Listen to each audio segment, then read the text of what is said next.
Welcome to the Jboy Show, hosted by Jake Crain, the fastest growing sports show in the nation. I'm Coach Hugh Freeze. This is Super Bowl champion Brandon Graham. Hey, this is DJ Shockley, and you're watching. And thanks for watching the Jboy Show.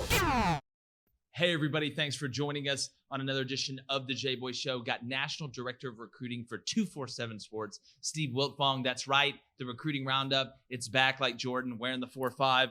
Not to play games with you. I think we all know the rest. But first, I want to get into my monologue. But you guys know we got to give a shout out to betonline.ag. Head over there today. The online casino is always open, whether it's NBA playoffs, Major League Baseball, any sport that is going on. You need to head over to betonline.ag today and tell them that Jboy sent you. Also, the sharps are great and the sign-up bonuses are the best. You're not going to find any better sign-up bonuses than at betonline.ag.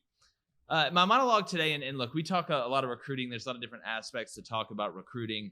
But one thing I don't think we talk enough about, and a few shows we've mentioned this, I believe it was Jeffrey Lee one time. We've had 2 or 3 others talk about it, and it's coaches taking over a program and how that fits into recruiting. And there's a few different things that go on. Number one, where are you coming from regionally? I mean, you look at, some instances, you got coaches coming from one coast to another that may not be as familiar with the recruiting territory around there, but have to structure their staff to a point where you have guys that know the lay of the land. They know the structure. They know the high schools. They know where you have success at. They know where you're going to go into a state and not get a kid. Parts of Louisiana, you're not going to get them from LSU. Parts of Georgia, you're not going to get them from Georgia. But a big marker, and this is something me and Steve Wiltfong talk about as well, is when you take that job, that first year of recruiting is always the toughest, because if you're recruiting a different type of player than you were, maybe you're at a higher level, maybe you're at a lower level, maybe it's somewhat close to even and you're in a new place geographically, you're already behind the 8 ball in that class. So for example, you take over a job and the first cycle is the 22 cycle. Well, at that new place, new conference, new school, whatever, you are going to be behind all the other coaches that have formed a relationship at a place, that have assistant coaches that are ingrained at that place, even though we do know the fluctuation that happens on assistant coaches, especially at a high level. But they've already formed these relationships, not only with the kid, but with the mama, with the dad, the grandpa, aunts, doesn't matter, whoever the guardian is, and the kid. They've already formed those relationships, and you're already behind the 8 ball. So your ability to go sign big time guys outside of circumstantial things, one of them's your kid, or you're best friends with the kid's dad or something like that, you're not going to have a great chance to sign these 4- and 5-star offensive tackles, defensive ends in that class. What you have to have the mental capacity to understand is you've got to start building the groundwork for 2, 3, 4 classes down the road where you can get to that kid as a sophomore. You can get to that kid early in his junior year. You can form a relationship with the family that lasts for over a year. So when it comes down to decision time, you've got equity in there. It's hard to build equity at a new place with a current class in less than a year. So you'll see coaches kind of navigate that in different ways. Some may go a little more junior college in that first year. Now you have the transfer portal. A lot of guys are going to lean heavy on the portal. You've already seen examples of this, especially in the SEC. And you may take chances on kids that you think you can develop that you're not going to take a chance on in the class after that or the class after that, because there's a certain level of kid that you have to sign at a certain rate, and you can take chances every now and then. But in the monster of the SEC, you've got to go in and get your bearings quickly. So for new coaches, you look at Shane Beamer, Josh Heupel, Brian Harsin, Clark Lee at Vanderbilt. You're already fighting with a limp sword. You are. And I know they're going to pump money in that. I'll believe that when I see it. But it's really difficult in that first class. And then you have all the fans that are like, all right, it's a new coach. Let's see how he is as a recruiter. Let's see, is he a dominating recruiter? Can he do this and do that? Can he take on this coach and that coach? And it's almost an impossibility in that first class, especially when you have ingrained winners at big places. It's just really not going to happen. It's not going to happen at a high rate either. So when you're making a judgment on a new coach as a recruiter, not just the head coach, but the staff as well, offensive staff, defensive staff, recruiting development staff, player personnel, all that stuff, you have to look at it in a 3-year span and really lean heavy on that second and third year, because that's where you're going to find out. Because by that time, especially in that third cycle, you've already had 2 seasons on the field. And typically it takes about 3 years. I mean, we just had Jeff Collins on here, new coach head coach at Georgia Tech. And hell, they had to overhaul the triple option on their roster to be able to do what they're doing now. And it takes 2 to 3 years. It takes 2 to 3 years, really, as a formality everywhere, because you're having to implement your culture and things like that. So when you're when you're making a judgment or rendering judgment on a coach or a staff at a program, it's really tough to sit here and judge them on the first class that they take over. It's tough because they're behind the 8 ball. And we talk a little about that, more about that with Steve Wiltfong. Do you agree? Do you not agree? That's my monologue for today. Really excited about the show. We have Steve Wiltfong is an awesome guy, awesome guest. Let's get to it and help you win the water cooler. All right, let's get to the interview portion today. As promised, got Director of Recruiting for 247 Sports, Steve Wiltfong, guy we've had on the show. Haven't had in a while. Excited to get him back on. Steve, how's it going, man? Hey, man, just surviving June. Doing as well as I can under the circumstances. How about yourself? Man, doing great. And I know our audience and obviously me and our production team appreciate you taking some time. And just, Steve, it opened up in June, man, trying to get back to some sense of normalcy. It collided with the transfer portal, which we know is changed recruiting, is going to continue to change recruiting. Just how crazy has it been so far? From your vantage point, a guy in your position, just now we're getting back to, I guess you could say, a sense of normalcy, but it's like a tidal wave hitting at once, isn't it? Well, I think we'll get back to normal after July, but I don't know if crazy is the right word. I'd say busy, uber busy, because what you have going on here is you have prospects that would have taken visits in March and April, cramming everything into June. And people would have taken unofficials in March, and they would have taken some of these officials in April. Some of these prospects maybe would have taken 2 officials in April and committed. But now everybody's got to do everything in June, right? Because of the pandemic, the NCAA put in a dead period going back to March of 2020, and it was finally lifted on June 1. And so people still want to make their decisions before their senior seasons, and now they have a window where they can actually go out and see these programs and get more information before they make up their minds. And so you have kids cramming. I've never seen this many midweek officials. I mean, typically you would maybe see some midweek officials, in January. But there's a lot of midweek officials going on right now, and just kids trying to find a way to get 5 in and see all their finalists before making a decision before their senior season. Then I think once that happens, then we'll go back to normal. College programs will have most of their classes in the fold. You'll have your usual group of prospects that we're never going to decide early that are going to take it to the end still out there. And then you'll have your standard group of guys that committed before their senior seasons, and they're just cramming everything in right now to put themselves in position to do that. So June, there's going to be a ton of officials and unofficials. And then, July is going to be the commitments. And then August, kids will go back to preparing for their high school season. College coaches will still be recruiting a little bit. Don't get me wrong, but it's time for fall camp. It's time to be 1-0. It's time to have a good season. We'll be back to normal. And from a recruiting standpoint, the pandemic will be behind us. Yeah. Yeah, and Steve, it's looking at it. You look all across the board. I mean, Florida State opened their doors at midnight, 12:01, when they were available to do so, and you've got some other innovative things as you look around the country. But when you look into the SEC, and again, you make a great point. It's like everybody's playing catch up. That's what it basically looks like. The prospects and the schools, especially when you're looking at in-person evaluations. But looking at the SEC, are there a few teams that have kind of gotten off to maybe a hotter start than others that you think has some more momentum than others? I mean, obviously Alabama and Georgia, we know how they recruit, but are there a few other teams in the SEC you're looking at right now that have kind of gotten off to a good start, or is it kind of even in your eyes?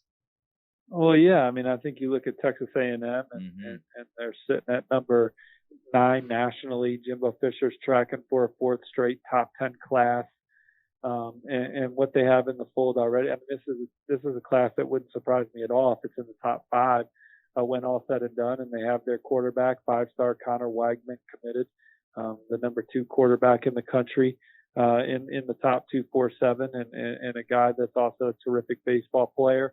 And then, Malik Silla and PJ Williams are a couple big time guys committed at the point of attack. I think Texas A&M has recruited the defensive side of the football as well as just about anybody in the country, and they continue to do that with what they have in the fold, and then what they could land moving forward with, guys like Bear Alexander, to name a couple. And so I think that A&M is becoming, they've added dynamic pieces on offense. You look at Devin Ashan last year. This is a team that's built to last for a while. They got some offensive line question marks coming into the season, but they bring back the number one defense in the SEC. Obviously you lose Kellen Mond, that's a blow, but they replace him with Haynes King, who I've been told is the fastest player on the team. It's an exciting time to be following A&M, and they've been recruiting at an extremely high level, and that continues here. I mean, obviously, I think the other team to mention in the SEC right now is Mississippi State. Wow. They have the number 8 class. They have the number 8 class in the country right now. And I don't know if they'll stay. I mean, they won't stay that high, obviously, but they could finish somewhere between 18 and 25. And so that's a really good class for them. They have 14 kids committed right now. So Mike Leach and his staff working fast early. Yeah, Coach Leach, we had him on just about a month ago, I believe. And I was very interested to see the dynamics between him and Lane Kiffin, both recruiting out of the state of Mississippi. We know how big the JUCOs are, but look, a Pirate's got to find treasure. We'll see if Coach Leach can hang on to it. But I mean, if they could sign something in the top 20 in Starkville, I mean, that's a big deal. Something that doesn't happen a lot there. But you talked about Bear Alexander, decommitment from Georgia, the Bowie kid, another decommitment from Georgia. Look, we know Kirby's one of the best recruiters in the country. That staff can recruit. They've had a lot of success, and we know how fertile the state of Georgia is. Is there any concern for Georgia over these decommits, or is it just something that's part of the deal? I know there's been some movement in the coaching realm as well that can have some effect there. Well, I wouldn't say concern. I mean, disappointed because those guys are good. Those guys are, great prospects. Yeah. I think that, I think they're still in it for Bear Alexander. I mean, my crystal ball is on A&M, so I'm not predicting him to go back to Georgia, but I think that there's dialogue there. And I think that A&M has some momentum with Smoke Bowie too, but I wouldn't be surprised if the Bainbridge standout ended up back in Georgia's class by signing day, and when you look at what they already have in the fold with Gunnar Stockton, and I mean, Malachi Starks and Jalen Walker are two of the more, not only are they terrific prospects, but they're two of the more mature kids in the country. They have 2-time captain material written all over them. Malachi Starks is just a freak athletically. Whether he's going to play safety or grow into a linebacker, he's going to be one of the fastest, more explosive back end defenders in the SEC. And then Jalen Walker, saw him over the weekend, and he's extremely talented. He's physically ready to play at Georgia right now. His dad's a college football coach. He just comes from the right makeup. And this is a young man that was going to play tennis this year just to do it before the football season got moved to the spring. He's extremely competitive. You just look at the top of the Georgia class, and then you look at all the big-time guys that they're in on moving forward. I would say that, no, you don't have any concern for Georgia, who's recruited in the top 5 every year. Kirby Smart's done that year. They've had 2 number 1 classes. They could finish number 1 again this year for the 3rd time in 6 years. They're going to be fine. Yeah, Georgia, when it comes to recruiting, looking at the track record, we all know Kirby learned from the best as well, and Georgia's going to sign theirs. Like you said, they could end up with the top class. It's just interesting to see those 2 big-time prospects kind of decommit around the same time at a place like Georgia, where you don't see that a lot. I mean, you really don't see it. But staying, looking at the SEC, Steve, out of the new coaches, I mean, look, we know that the hill that you got to climb at Vanderbilt with Clark Lee. Shane Beamer is a heck of a recruiter, was there during the renaissance of South Carolina recruiting with Steve Spurrier. You look at Brian Harsin and Josh Heupel. Out of all those coaches, I want to start with Brian Harsin at Auburn. How do you think he's done so far? You look at the 2022 class, not a ton of momentum yet, but just kind of your thoughts on. Well, on you how forgot. Well, I guess he's not a new coach. I don't know why I was considering him a new coach, but Coach Drinkwitz to me. Eli, yeah, he still feels new, Steve. He still feels new.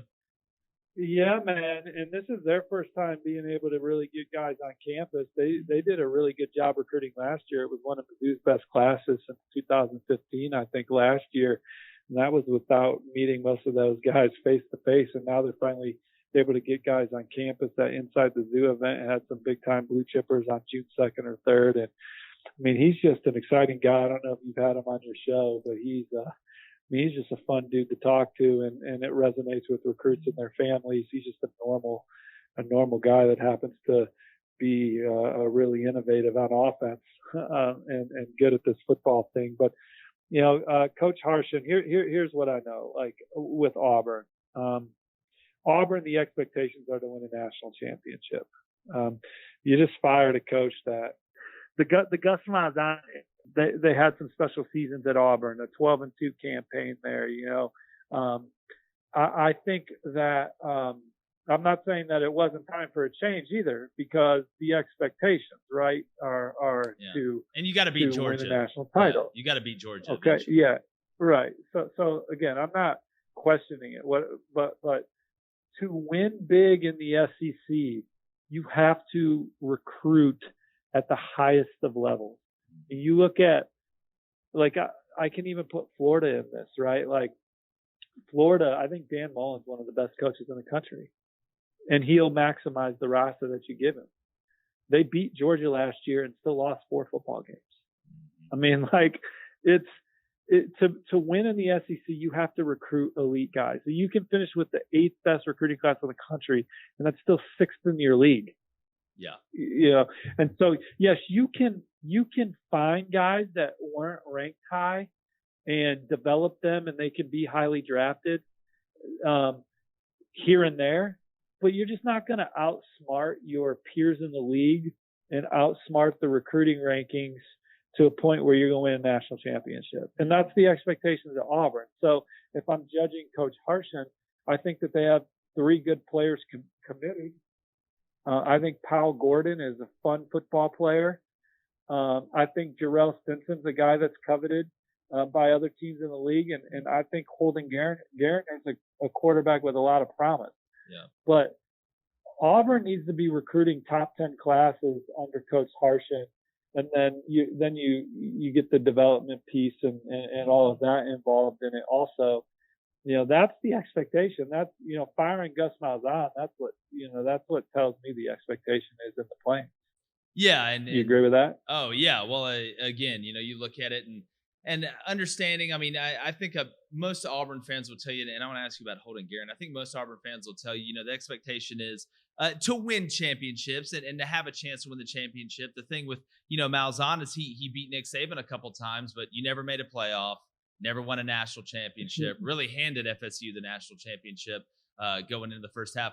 Half our production team's FSU fans. Dave Hammock's about to have a stroke over here. He's laughing so hard. That's really the only thing he can talk about now with FSU. But no, it's just, you're 2-8 against Georgia. You're 2-8 against Georgia. You're 0-4 in New Year's Bowl games. You're recruiting top 10 classes, yet your roster's a disaster. You don't have an offensive tackle on the roster with a run-oriented team. You have 5 junior offensive tackles on the roster at the same time. The biggest thing when I look at it, what makes Kirby and Nick and all these guys great is not only can they recruit, not only can they sign the top guys, they can develop talent, but they structure their roster, because you, like you're saying, you can't design yourself to win for 1 year. You have to design yourself to sustain success. You can sign all the top 10, top 15 classes you want, but if you can't develop them and your roster's imbalanced, then it doesn't matter, in my opinion. No, absolutely.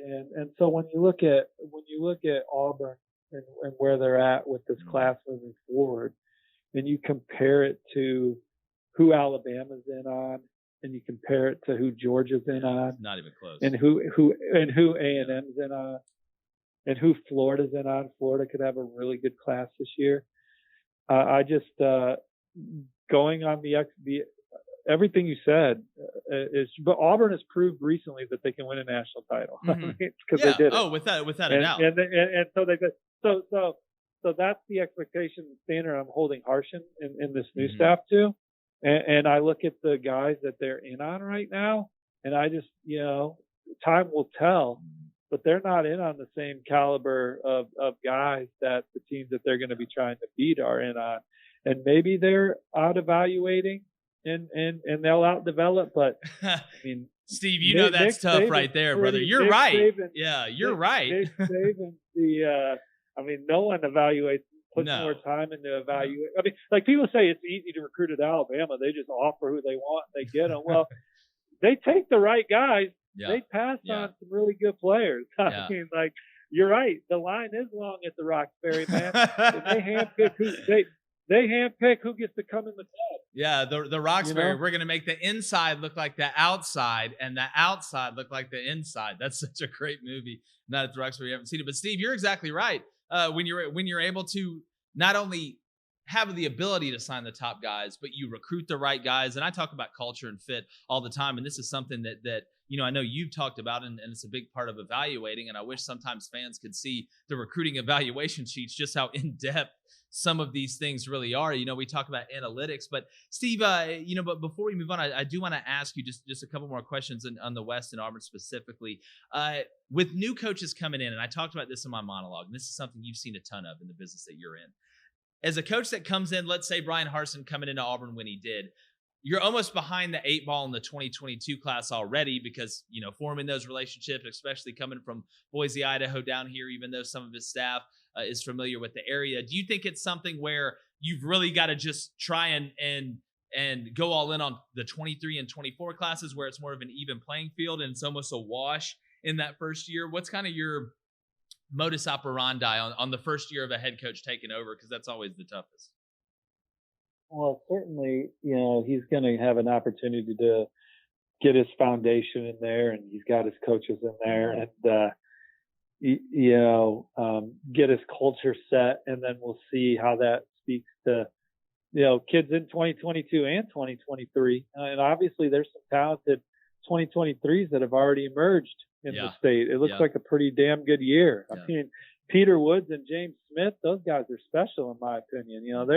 They're in the top 3 in our top 247 right now. And then Tony Mitchell, he's a guy that's coveted by so many people nationally. And look, they have 100 offers right now out or so in 2023. So they're in on. They've offered some of the more highly sought after guys in the country. But are you going to be a contender for an AJ Harris? I mean, are you? Where do you stand with some of these guys? Because again, you are in the SEC now. Like, what people don't understand, they watch the bowl games at the end of the year, and they see Wisconsin beat Auburn and things like that. But the grind of the SEC during the season is just different than any other league. I mean, and so you can be a top 25 team in a different league because your schedule is not as much of a grind. But if you played an all SEC schedule, you probably got a couple more L's on your list. Yeah. I mean, so I just, it's just,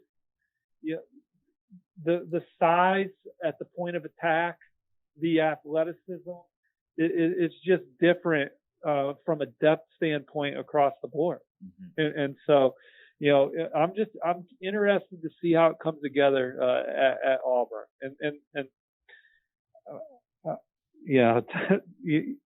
Time will tell, my friend.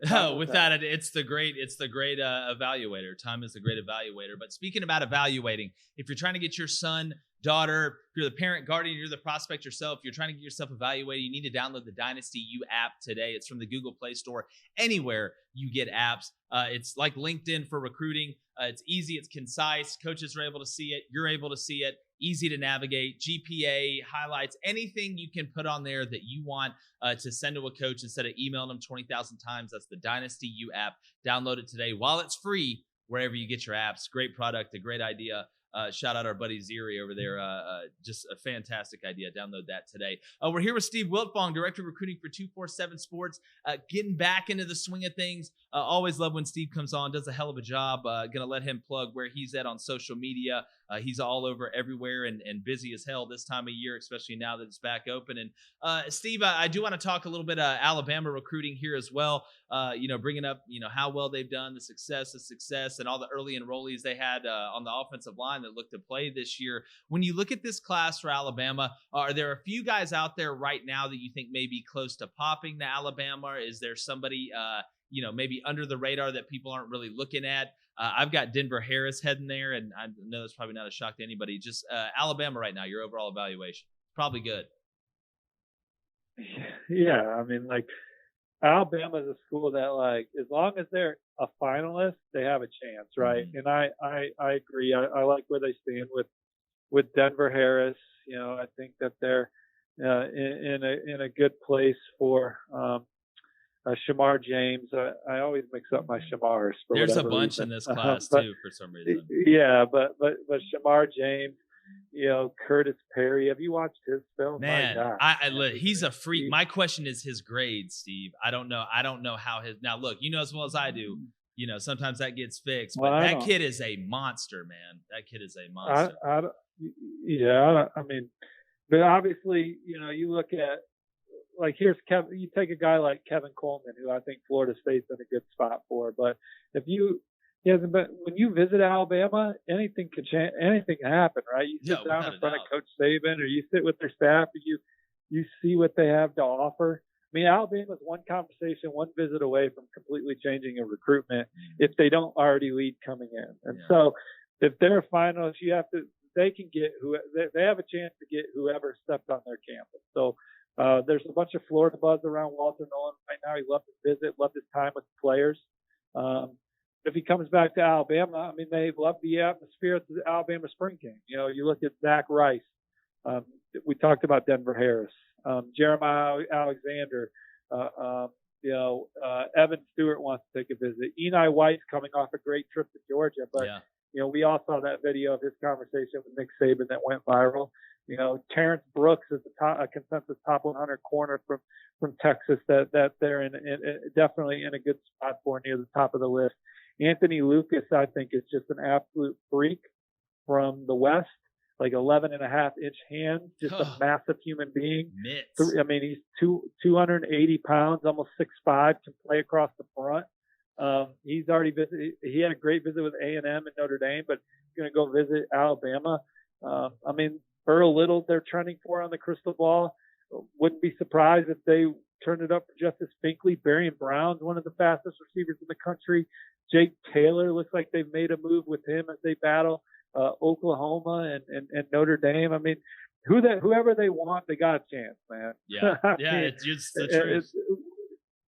And the guys that they want typically, you know, are guys.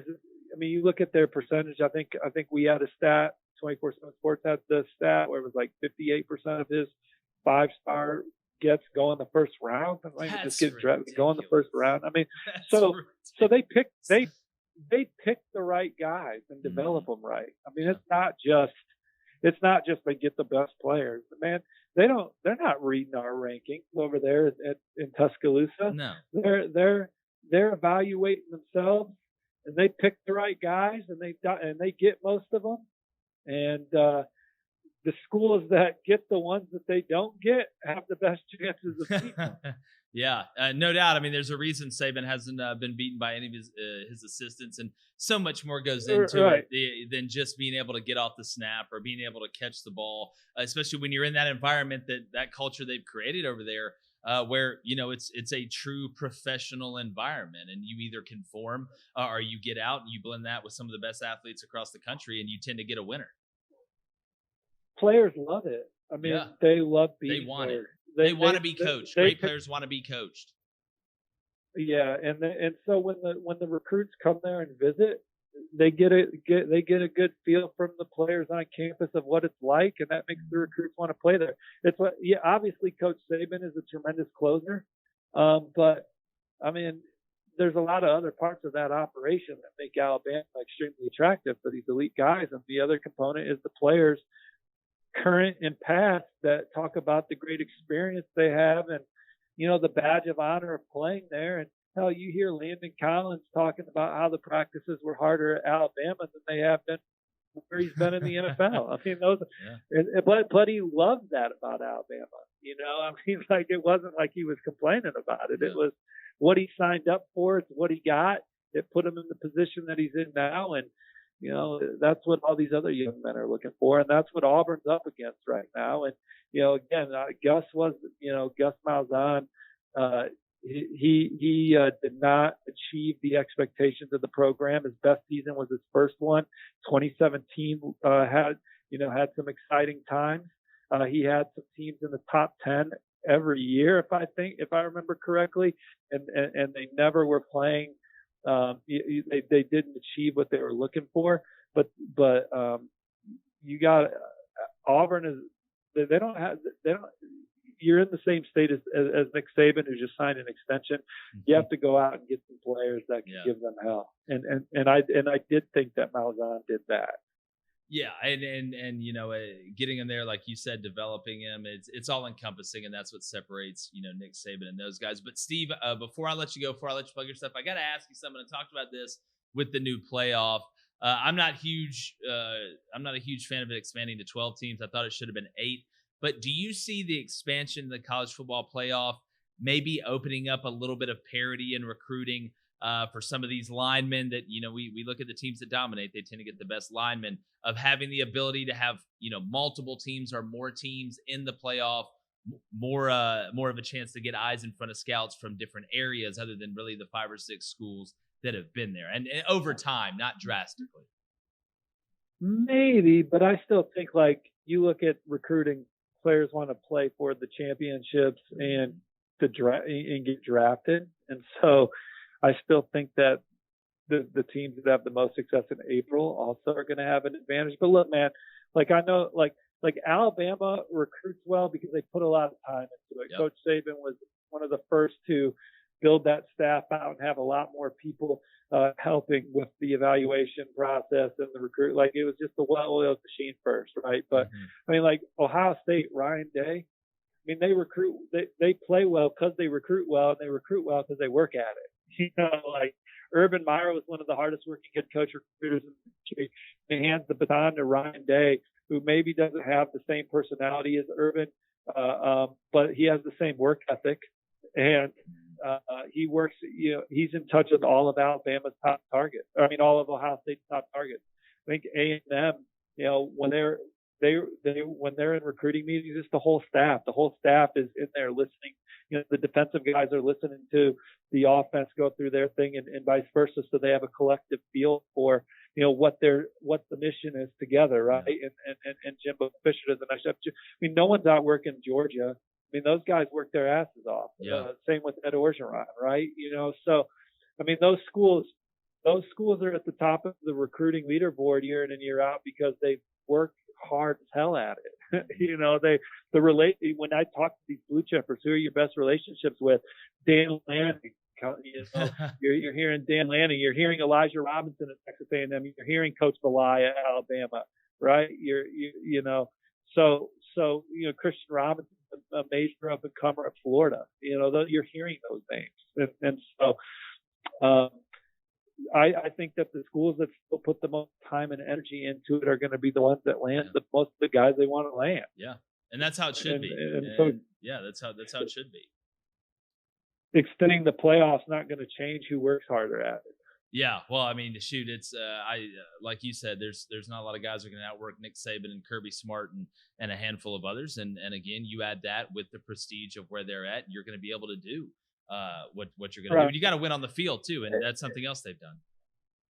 And I didn't mention Brent Venables at Clemson. You're talking about an assistant coach who makes over $2 million a year, who he recruits like a grunt, and he's in there.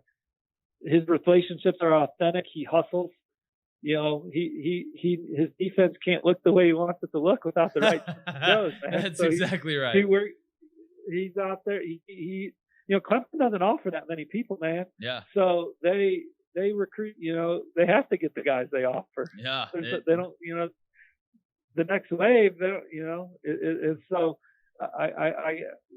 we live in an era now where the head coach can't be Mariano Rivera anymore. You're not like Lou Holtz walking into a living room and convincing his mom. Howard Schnellenberger leaving his pipe in there. The kid, right? the kid doesn't want to go to Notre Dame, but Lou Holtz comes in and sweet talks the mom, and the mom says, "You're going to Notre Dame." Yeah. Those days are over, man. Obviously, Coach Saban's talking to targets, and when he does, he knows all the intricacies of their film because he's watched it himself. Mm-hmm. And so And so, you know, your head coach isn't Mariano Rivera anymore.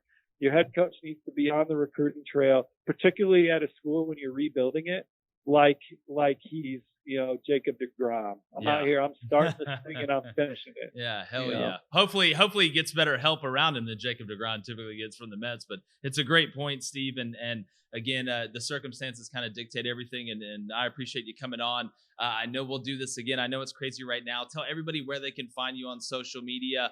And again, you know, 247 Sports, you guys got it rocking and rolling. Yeah, you said it there, the ladder, man. 24/7 Sports is where you can find me. Twitter is $0 a year, man. I mean, that's for sure. 24/7 Sports, that's 247 Sports. But appreciate y'all listening and you guys are interested in recruiting. And take care, man. Definitely, Steve. We'll talk soon, buddy. Stay safe out there. We appreciate you guys joining us. Make sure you go to thejboyshow.com, grab some merch, subscribe on YouTube, Apple Podcasts, Spotify. It's been another edition of the Jboy Show, the recruiting roundup with Director of Recruiting for 247 Sports, Steve Wiltfong. And we are gone.